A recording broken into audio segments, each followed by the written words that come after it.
زما نوم زمری دی او تقریبا د بوټ بازار ته چې راغلي تقریبا 15 کاله کېږي دې بازار او بس دا د رډوان او دا د کیسټ کاروبار کوي 50-60 کالو کیسټ لکه پخوا چې ډک شوي دي موږ سره شته دی یو 1200-1100 داسې کیسټې به موږ سره دي شاولي شو نواب شو منور شو هیکل شو تاجی شو که د افغانستان څونه مجلسي هغه چې دی هنرمندان یې ټول ما سره دي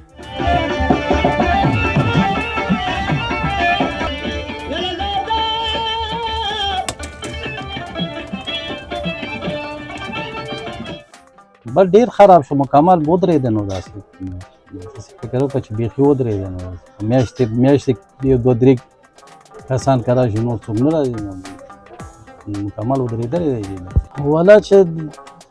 نن اوس خو د هغه نشته دی نو اراده نشته دی ځکه چې یو خو زموږ دا مارکېټ هم رانېږي خو رانېدو ده بل زموږ دونه وس هم نشته دی چې مثال د هغه کړو زموږ پته هم نه لګي داسې پاکستان هم هغه کړی دی چې تاسو وګورئ که نه بې اعتباره غوندې کار دی